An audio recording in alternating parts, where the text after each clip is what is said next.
अगला स्टेशन उद्योग भवन है। नेक्स्ट स्टेशन इज उद्योग भवन। दिल्ली मेट्रो में रोजाना लाखों लोग इसी आवाज के साथ अपना सफर तय करते हैं।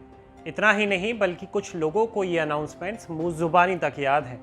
लेकिन क्या आपको पता है कि दिल्ली मेट्रो के पीछे जिस शख्स की आवाज़ है वो कौन है? दिल्ली की लाइफलाइन कही जाने वाली दिल्ली मेट्रो को जिसने आवाज़ देकर के अमर बना दिया है, वो शख्स यानी कि शम्मी नारंग से हमने खास बातचीत की है। आखिरकार लंबे इंतजार के बाद दिल्ली मेट्रो दोबारा शुरू होने वाली है। मेट्रो का जब जिक्र होता है तो मेट्रो की तस्वीर सामने आ जाती है और मेट्रो के अंदर जो अनाउंसमेंट होते हैं वो आवाज हमारे जहन में घूमने लगती है। जिस शख्स की वो आवाज है, दिल्ली मेट्रो की जान, दिल्ली मेट्रो की पहचान, वो शख्स शम्मी नारंग जी हमारे साथ है। सर, बहुत शुक्रिया आपने हमको समय दिया। थैंक यू सो मच जी। सर, दोबारा मेट्रो शुरू हो रही है लंबे समय के बाद। मैं आपसे बातचीत तो हम करेंगे, पहले आप ये बताइए सर, कैसे कोलैबोरेशन हुआ आपका दिल्ली मेट्रो के साथ कि आपकी वॉइस उसमें जाएगी सर? ये 99-2000 की बात है, 99-2000 की। उन दिनों में मतलब पूरी जद्दोजहद चल रही थी इसे शुरू करने की। लाइनें बिछ गई थी, स्टेशन बन गए थे और ट्रायल बेसिस के ऊपर और एक छोटे साइज की रेलगाड़ी एक छोटे ट्रैक के लिए, मतलब जो शायद वो 30,000 से शाहदरा तक था वो। हाँ, तो पहला जो ट्रायल जिसे बोलते हैं उसके लिए गाड़ी मंगा ली गई। तब एकदम से ख्याल आया कि साहब गाड़ी के अंदर इन ट्रेन मैसेजेस भी होते हैं, उद्घोषणाएं भी होती हैं। तो तब श्रीधरन साहब उसके मैनेजिंग डायरेक्टर थे, चेयरमैन थे। तो उन्होंने कहा ठीक है, अभी ऐसा करो, कोई आपके जहन में कोई अगर आवाजें हो तो बताओ। तो उन्होंने कहा साहब ऐसा करते हैं, उन्होंने कहा कि मैं अंग्रेजी में खबरें देखता हूं तो मुझे एक रिन्नी खन्ना है और there is one boy who reads in Hindi, I really like him. तो उन्होंने कहा कि आप शम्मी नारंग की बात कर रहे हैं? ओ या नारंग नारंग नारंग। ये बातें मुझे बाद में मालूम पड़ी, जो लोग उस वक्त कमेटी में होंगे। तो we don't promise them anything, कोई वादा नहीं करते उनसे, लेकिन बहुत छोटे से रिक्वायरमेंट, अभी तो चंद स्टेशन हैं, चंद हिदायतें हैं, निर्देश हैं, तो इस वजह से अभी इनको रिकॉर्ड करा के देख लेते हैं। और अच्छी बात यह है कि इनका खुद का स्टूडियो भी है। मेरे को फोन आया, उन्होंने कहा कि ऐसे ऐसे, तो जाहिर सी बात है कि आप और रिन्नी खन्ना दोनों खबरों से भी जुड़े हुए हैं, तो हम चाहेंगे कि आप हमारी ये छोटी सी अनाउंसमेंट्स हैं ये आप करिए। तो हमारा हमेशा एक मकसद होता है, और ये सबसे पहले हम पूछते हैं क्लाइंट से कि साहब आपकी जो टारगेट ऑडियंस है, जो सुनने वाले लोग हैं, वो कौन हैं? तो अगर सपोज कीजिए बहुत ही सोफिस्टिकेटेड है तो हमारी टोनालिटी वैसी हो जाएगी, हमारी वॉइस वैसी हो जाएगी। गांव का सीन है तो हम एक सरपंच बन जाएंगे, है ना? तो ये हम लोग सब जानते हैं ये करना। तो हमने पूछा कि आपको, तो वो कहते हैं यार हमें भी ज्यादा नहीं पता, आप ही क्यों नहीं कुछ सुझाव देते हमें? जी। तो हमने बोला दो चीजें हैं साहब। एक तो ये है कि उच्चारण का पूरा ख्याल होना चाहिए। अगर मुझे जोरबाग बोलना है तो बाग का पूरा ग नुक्ता सुनाई देना चाहिए। जी। क्योंकि जब दुनिया चढ़ेगी और वो यकीनन हमारी आवाज को पहचानेंगे तो कहेंगे यार शम्मी नारंग से उम्मीद नहीं थी या रिन्नी खन्ना से उम्मीद नहीं थी कि वो भी मिसप्रोनाउंस करें इसे, है ना? तो पहला तवज्जो इस पे होगी। और दूसरी बात होगी कि इसका जो अंदाज होगा, वो स्टाइल होगा, बिल्कुल मुख्तलिफ होगा, बिल्कुल अलग होगा। क्योंकि आप ये मान के चलिए कि जब हमारी रेलगाड़ी मेट्रो ट्रेन चलेगी तो जाहिर सी बात है उसके अपने पहियों की आवाज होगी, उसकी एयर कंडीशनिंग की आवाज होगी, उसमें लोग होंगे जो बात कर रहे होंगे, और पटरियों पर भी किसी भी चीज की चलने की आवाज आएगी। तो ये मान के चलिए कि जिसे एम्बियंट साउंड कहते हैं, वातावरणीय आवाज जिसे कहते हैं, वो आवाज होगी। और उसको आपका उद्देश्य ये होना चाहिए कि आपकी आवाज बिना चिल्लाए उस आवाज को चीर दे, और उसे चीरने के लिए आपको अंदाज बदलना पड़ेगा। तो हमने जब अंदाज में भेजा नॉर्मली जैसे निखिल मैं आपके साथ बात कर रहा हूं तो मैं ये तो नहीं कहूंगा कि निखिल बहुत अच्छा लग रहा है तुमसे बात करके, है ना, पर उसमें हमने इस तरह से बोला कि आपने मॉड्यूलेशन किया उसके लिए? हाँ मॉड्यूलेशन, बल्कि ये कहिए कि हमने मॉड्यूलेट बिल्कुल नहीं किया, हमने अच्छा। बिल्कुल स्ट्रेट रखा। अगला स्टेशन 30,000 ही है, सर मुझे क्योंकि अभी लग रहा है मैं मेट्रो में हूँ सर। तो इसलिए कहा, ये सब इसलिए बोला ताकि जो यात्री है जो ट्रेन के अंदर है उसे एकदम से समझ आ जाए। स्पष्ट और एकदम। देखिए हमारे वॉइसेस का पहला असूल भी यही होता है कि अगर मैं निखिल से बात कर रहा हूं तो निखिल को मेरी पूरी बातचीत में कहीं ये ना कहना पड़ जाए सर दोबारा बताएंगे आपने क्या कहा। करेक्ट। हम मैसेज क्लियर जाना रोजमर्रा चाहिए। की जिंदगी में भी, आम बातचीत में भी कोशिश करते हैं कि सामने वाले को ये मौका ना दिया जाए कि वो कहे पार्डन प्लीज, कम अगेन, या फिर से सर कहे। फिर कितना समय लगा ये, क्योंकि आपने एक एक स्टेशन का अलग से किया होगा, दिल्ली में कई सारे स्टेशन हैं, कितना समय आपको लगा पूरा सर रिकॉर्ड करने के लिए? देखिए एक बात जहन में बिठा लीजिए कि जितने आप मैसेजेस सुनते हैं ट्रेन के अंदर, आप क्या सुनते हैं कि स्टेशन कौन सा है, अगला स्टेशन कौन सा है, दरवाजे दाईं दरवाजों से दूर। या बाईं ओर खुलेंगे, कृपया फर्श पर मत बैठिए, किसी भी संदिग्ध वस्तु को हाथ मत लगाइए, ये गिने चुने से मैसेजेस हैं। इसके अलावा ये जितने आप सुनते हैं ये पूरी रिकॉर्डिंग का सिर्फ 10% है। 90% अच्छा। हम बहुत सारे मैसेजेस और रिकॉर्ड करते हैं जो आपातकालीन मैसेजेस होते हैं। कल ओके। को गाड़ी खराब हो गई तो कौन सी गाड़ी उसे खींचेगी, पीछे वाली, आगे वाली, उस स्टेशन पे गाड़ी रुकेगी भी या नहीं रुकेगी, अगर कोई अप्रिय घटना हो जाती है, आग लग जाती है, शॉर्ट सर्किटिंग हो जाती है, उसके अलग से मैसेजेस हैं कि आप कृपया इस दरवाजे से निकास करिए, आप लिफ्ट का प्रयोग मत करिए, आप एस्केलेटर पर यूं मत करिए। तो इतने सारे निर्देश और नियम उस वक्त आपके सामने आ जाते हैं जो हम रिकॉर्ड करते हैं, और उसकी ओरिएंटेशन, उसकी ट्रेनिंग, उसका प्रशिक्षण हर जो एक ट्रेन पायलट होता है उसको होती है।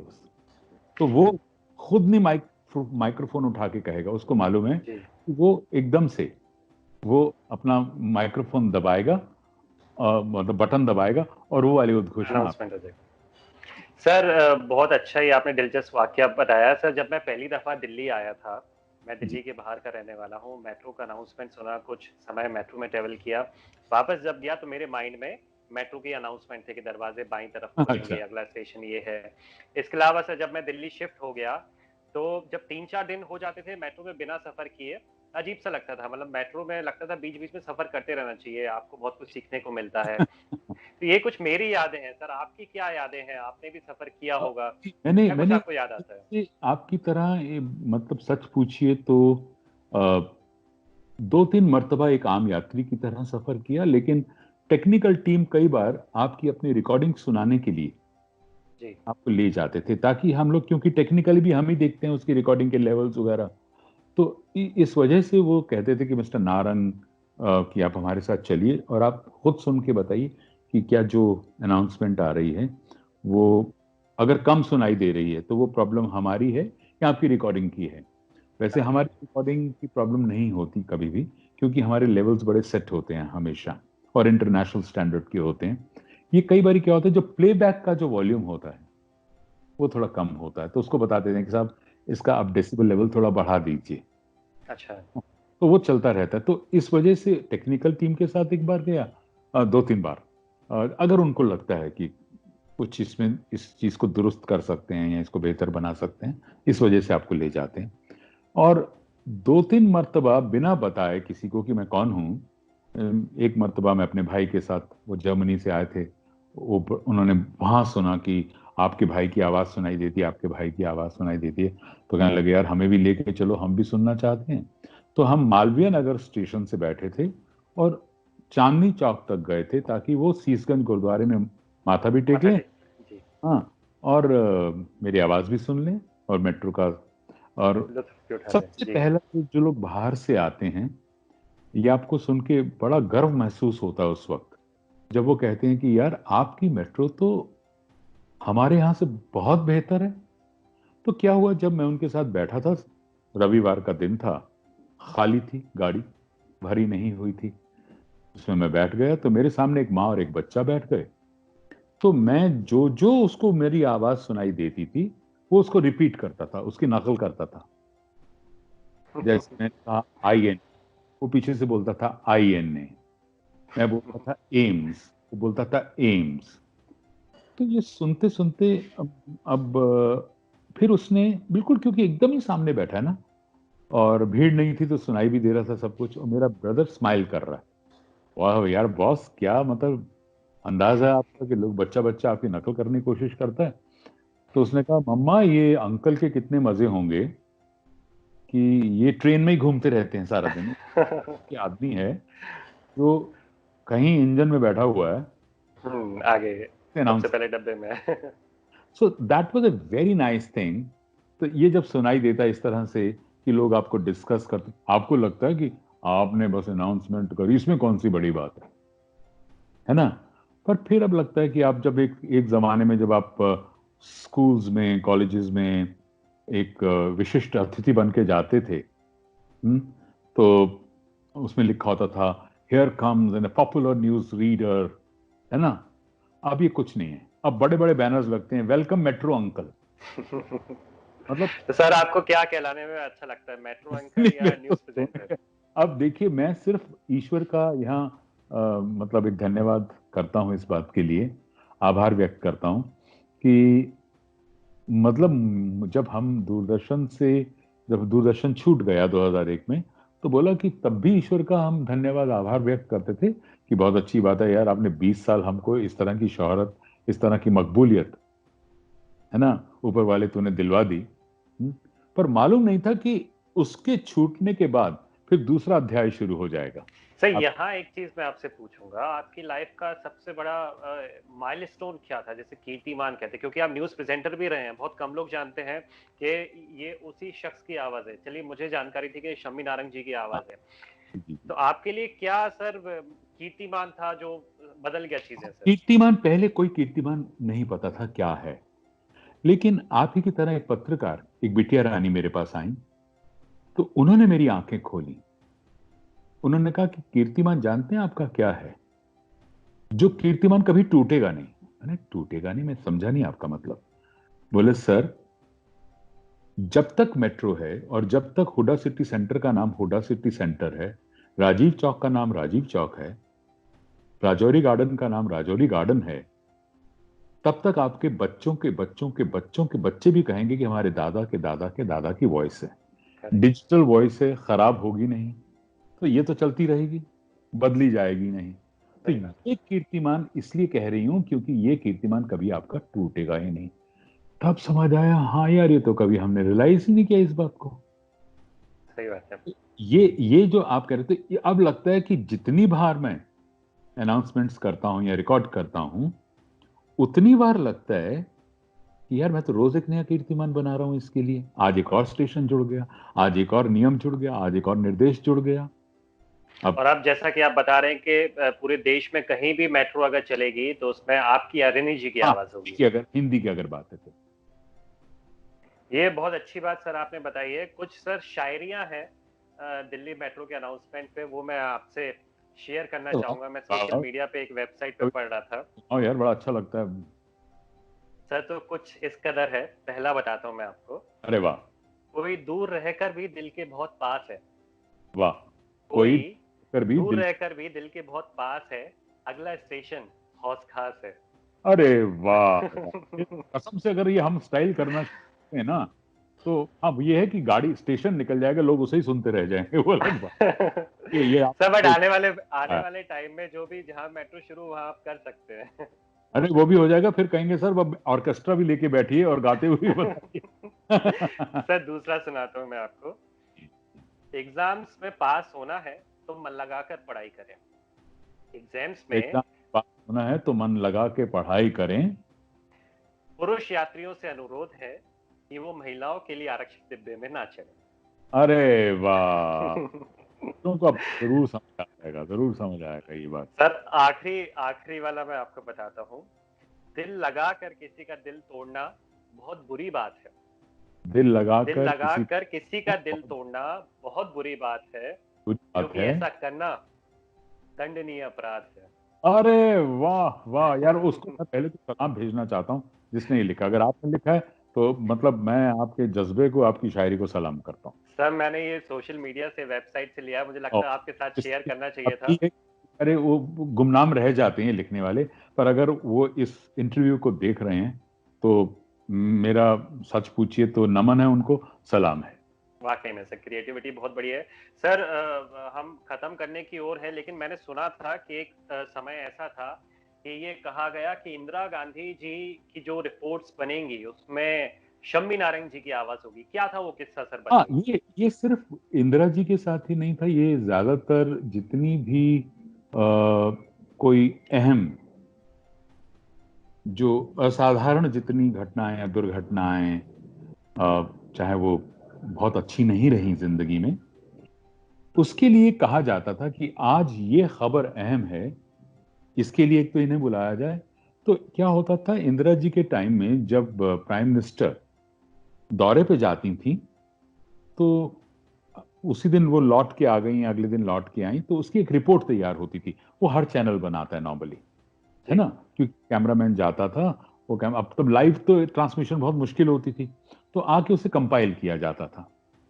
तो जब कंपाइल हो जाती थी तो उस स्टोरी को नॉर्मली एक एडिटर या कोई भी पढ़ देता था, तो वो उनको लगा कि ये मतलब इतना अहम दौरा करके आई हैं, तो आवाज जो आ रही है पीछे से, जिसे वॉइस ओवर कहते हैं, वो इंसाफ नहीं कर पा रहा उस प्रेजेंटेशन के साथ। तब तक ऊपर वाले की फजल से मैंने पढ़ना शुरू कर दिया था, लोगों तक आवाज पहुंचनी शुरू हो गई थी, और people started liking me also, उनका प्यार था। तो उसके बाद एक दिन डायरेक्टर साहब के पास चिट्ठी आती है कि अब जब भी इंदिरा गांधी जी या प्राइम मिनिस्टर या प्रेसिडेंट ऑल्सो, ये तो इंफॉर्मेशन ब्रॉडकास्टिंग की तरफ से आता है ना जी, कि जब भी इनकी रिपोर्ट हो, बने कंपाइलेशन हो, आवाज शम्मी नारंग की होनी चाहिए, अगर वो हिंदी में है तो। वैसे हिंदी में ही होती, 99% वो हिंदी में ही होता था। सर लॉकडाउन का समय है, 6 महीने से सब लोग घरों के अंदर हैं। आपकी जी, आवाज के लोग कायल हैं, आपकी आवाज से दिल्ली मेट्रो का एक वो जिक्र आता है, पर क्योंकि आप 6 महीने से घर पे हैं, तो आपके परिवार वाले, स्पेशली आपकी सर वाइफ, आपकी आवाज सुन के सर बोर हो गई होंगी। और नहीं, वो अब उनके पास, बेचारियों के पास अब कोई चारा नहीं है, यू नो, लाइक आखिरी वक्त में क्या खाक मुसलमान बनेंगे अब तो इन्हें ही झेलना और झेलना पड़ेगा। हाँ, बट हाँ, वो मतलब वो कुछ लोग बहुत फेडअप हो चुके होंगे और कुछ लोग बहुत मिस कर रहे होंगे। नहीं सर, आई एम श्योर कि बहुत सारे लोग मिस कर रहे होंगे, और दोबारा 1 हफ्ते बाद शुरू होने वाली है मेट्रो, तो आपकी आवाज और वो पूरा सर जो एम्बियंस है दोबारा सुनने को मिलेगा लोगों को। चलिए सर, जाते जाते मैं आपसे सर एक रिक्वेस्ट करूंगा कि आपकी आवाज में लोगों के लिए, क्योंकि अब कोरोना के वक्त में नियम कायदे कानून सब बदल जाएंगे, ट्रैवलिंग का तरीका बदल जाएगा, आपकी आवाज में क्या मैसेज देना चाहेंगे सर, अब जो लोग मेट्रो में ट्रैवल करेंगे तो? यात्रीगण कृपया ध्यान दें, सुख, सुरक्षा और सुविधा के दरवाजे उसी तरह से हमेशा के लिए आपके लिए खुले रहेंगे।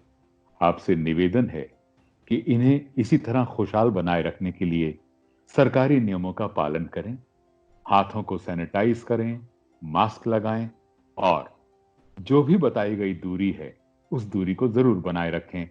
ईश्वर से प्रार्थना करते हैं कि आपका सफर सफल हो।